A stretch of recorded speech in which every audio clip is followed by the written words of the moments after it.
சித்தன் கனவு சாகாக்கலை தமிழ் புத்தாண்டு நல்வாழ்த்துகள். அனைத்து அன்பர்களுக்கும் இனிய தமிழ் புத்தாண்டு நல்வாழ்த்துகள்.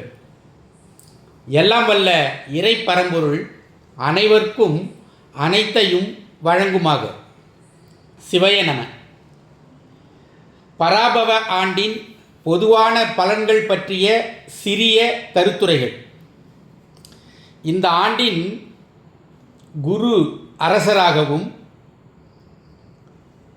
செவ்வாய் அமைச்சராகவும் சந்திரன் தளபதியாகவும் பதவியேற்கிறார்கள். ஆகவே இதை கொண்டு ஜோதி இருக்கும் இடத்தை ஆய்வு செய்தால் இதனுடைய பலன்கள் ஓரளவு நம்மால் கணிக்க இயலும். ஆன்மீகவாதிகள், குருமார்கள், ஜோதிடர்களுக்கு நன்மை பயக்கும். பெண்கள் சமூகத்தில் மிகுந்த மதிப்படைவார்கள். காவல்துறை பலம் பெறும். இராணுவம் பெருமை மிகு காரியத்தை செய்யும். நம் மக்களால் அது புகழப்படும். ஆண்கள் அவசர திருமணம் செய்வது சற்று பிரச்சனையை உண்டாக்கும். இவ்வருடத்தில் திருமணம் செய்கின்ற பெண்கள் அவர்களே ஆட்சி செய்வார்கள். ஓரளவு நீதி நெறியை பின்பற்றுபவர்கள் அரசு ஆட்சி செய்வார்கள். முருகன் கோவில்களில் பக்தர்கள் அதிகமாக கூடுவார்கள். வியாபாரம் செய்பவர்கள் நிதானித்து செல்லவும். உடல் உழைப்பை தரும் தொழிலாளர்கள் தங்கள் சேமிப்பை சற்று இழப்பதும் அவர்களுக்கான உயர்வு சற்று தாமதப்படுதலும் நிகழலாம். மழை சாதாரணமாக இருக்கும். இவ்வருடத்தில் வெள்ள பாதிப்பு ஏற்படாது. பங்குச்சந்தை ஒரு 9 மாதம் சாதாரணமாக உயர்ந்து சாதாரணமாக இருப்பதும் கடைசி ஒரு 3 மாதங்கள் குறைவதுமாக இருக்கலாம். கல்வியாளர்கள் லாபம் காண்பார்கள். தங்கம் ஒவ்வொருவர் குடும்பத்திலும் தனது விளையாட்டை செய்யும். இருந்தும் பயம் வேண்டாம்.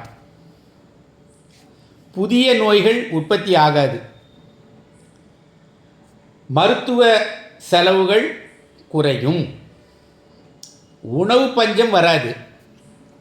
விவசாயிகளுக்கு அரசு ஆதரவு கிடைக்கும். தொழில்துறையினர் வழக்கம்போல் இயங்குவார்கள்.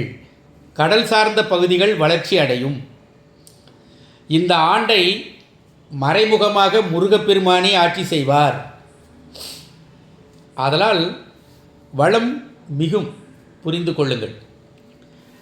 மன அமைதி வேண்டுபவர்கள் ஆலமர நிழலில் குரு உபதேசம் செய்யும் நிலையில் 4வர் எனப்பட்ட சனகர், சனத்குமாரர், சனந்தரர், சனாதரர் இம்முனிகளின் படங்களையோ அல்லது சிவபெருமான் அருள்நிலையில் உள்ள காட்சியுடன் கூடிய 4வர் பெருமக்கள் என்கிற திருஞான சம்பந்தர், திருநாவுக்கரசர், திருவூரன் சுந்தரமூர்த்தி சுவாமிகள், மணிவாசக சுவாமிகள் படங்களையோ அல்லது சிவனும் அம்பாளும் காரைக்கால் அம்மையும் உள்ள படங்களையோ தங்கள் வீடுகளில் வைத்து வணங்குவது பாதுகாப்பை தரும்.